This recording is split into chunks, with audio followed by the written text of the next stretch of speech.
Well, welcome back to Family Biz. I am Rachel Mau-Holme, your daughter. That's correct. And I am Michael Mau, your dad. We are your favorite daughter-father team. And I got to tell you, 2025 was rocking. It was. When we talked about, kind of what 2025 really looked like for our business and personal, I don't think that we had really any negative to say, despite what media might be saying about real estate and all of that. We really had an incredible year. It was an amazing year. And I want to kind of talk about that. I want us to dive into like a recap of what 2025 looked like for you personally, and then also for real estate, and same for me. And I think I want to start this out with recapping on our walk for water. Oh, that sounds great. That was exciting. It was. Where 2025, actually it was 24 when the seed was planted. Yeah. Because we went on a walk for water with Northgate Church, and our family attended, and we realized how special it was to be able to join forces with the Hope for Kids International and Walk for Water International, raising funds for freshwater wells in Africa. And then I can't remember how it all started, but you and me sat down and I was like, wouldn't it be cool if we took your experiences, because you've been to Africa how many times?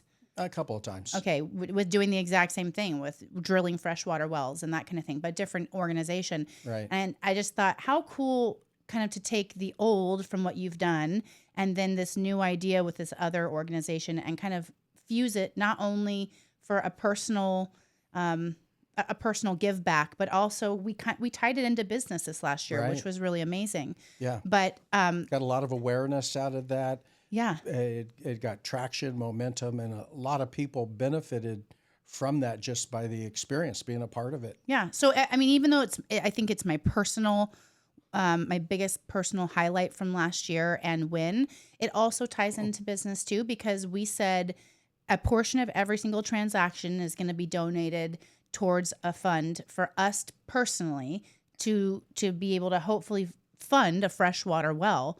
And we did just that this last year. We actually funded a whole well just ourselves, which was really special. And then we hosted that walk for water. And do you remember how many wells we raised money for? Was it 8 or 10? It was 8. 8? 8 Okay. freshwater wells. Over $80,000 was raised for us to be able to work on. That's a big accomplishment. Yeah, yeah. And to think now. I can still see you out there with your bullhorn and organizing, and you're a great organizer. Oh, it was fun. And we're going to do it again. We're going to do it again this year in September. Yeah. So I think that just is something that now we get to just take on with us for years to come, where it just kind of gets to be a part of business and be a part of a personal that's just a part passion project of who we are, right? Yeah. I mean, because like our mission statement says that we really stand for God, family, freedom, and business. Yeah. And we wouldn't have a life worth living or a business worth owning if those other things weren't in place. Right. So giving has got to be a part of it's a part of our business. It just is. Yeah. Part of our life. Yeah. And so, well, for one, thank you, because you really are the one that I just got back from Costa Rica, and in chatting with some of our friends there, I was saying, how do you, here we're in a third world country, yet everyone there is so happy. You see kids playing in the dirt with, like a halfway deflated ball, and they're just like the happiest. They don't really of have anything. No. And everyone's roof there is a rusted metal, and half of them don't have front doors, that kind of thing. And you're just thinking, how are these people just going out into the world with joy every single day? But they don't have building codes and red tape. They don't have the California laws and regulations. Yeah. Yeah. Which I actually wore my California Poppy shirt today, because I know we're going to really dive into a lot of California talk. Right. But should be interesting. Yes, it will. But I think in talking about just being deeply rooted in wanting to give back and a heart for other people, and talking with my friends in Costa Rica, I was saying, how, with so much consumerism that we have in today, how do we create children for tomorrow that have a heart for others? How do you this was a big one for me and my husband this year. We, at Christmas, we said, we're only going to do 2 gifts.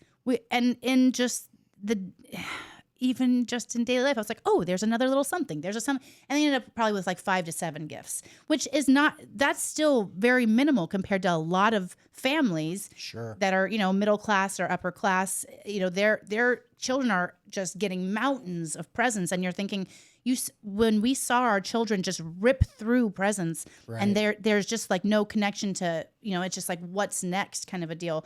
We decided we're going to be doing different things this year. That's very healthy. Well, so what's one thing that we did one Christmas where, looking back at the time, I was like, oh, Christmas morning, we're going to go do this. Like, we didn't have our Christmas like I thought. But where did you take me and my brother and mom that Christmas? I think you probably are alluding to getting up very early and taking the van, I think we had at the time, which was loaded up with sweatshirts, socks, that type of thing. And that was a really interesting morning because we went to San Francisco at the crack of dawn. We didn't even talk about this ahead of time. I'm just throwing this out, throwing this out. But this is memorable. It's Very memorable. Yeah. Yeah. And you get out there, and on a Sunday morning, there's practically, in fact, I don't even remember seeing a car. And this is in the financial district. Yeah. But the streets were pretty much littered with people. Yeah, they were full up with homeless folks. Some of them wandering around, some of them still sleeping on the streets, tents and that sort of thing. And at the time, we didn't have a lot. I mean, you were a pastor that was, you weren't really selling real estate at that time, even though you were a broker. You were really full ministry at that time, and so it wasn't like we had donations and things that were given, but it wasn't like we were going out there on our own, on our own dime and like, funding this whole thing. We were collecting things and went out there. And I can remember waking up, I think we woke up at like 4 or 5 in the morning. It was something ridiculous. And we're getting bundled up and, we ended up driving out there. And, but looking back, that was one of the best Christmases I ever had. And it was because of that you're heart. able to give to someone else. I mean, that's the same today. I mean, if you have issues, you have problems or struggles, you're pretty much in the same boat as everybody. Yeah. In fact, Jesus said in this life, you're going to have some trouble. He didn't say you might or there's a possibility like the weatherman, a 50-50 chance. He said, you're gonna. It's happening. You're gonna. But buckle up. Yeah. The antidote for that is get your eyes off of yourself, put it on somebody else. And you go, wow, I'm good. Yeah. I'm good here, right? And so, I mean, to kind of tie it back, so in talking with friends in another country where we're seeing nothing but pure joy with people that have less than, it was like, how do we create, children and instill those values that, hearts of compassion and giving and that kind of thing. And I'm grateful for all the times that we went on missions trips when I was younger to Mexico, and we're sleeping on the dirt floors and we're going out into the communities and inviting them to a vocational Bible camp. Contrast, and you can see how a major portion of our world lives. Yeah. And then you can appreciate what you have that much more. Yeah. And you've lived that out. You really have. Well, You've always been a giver.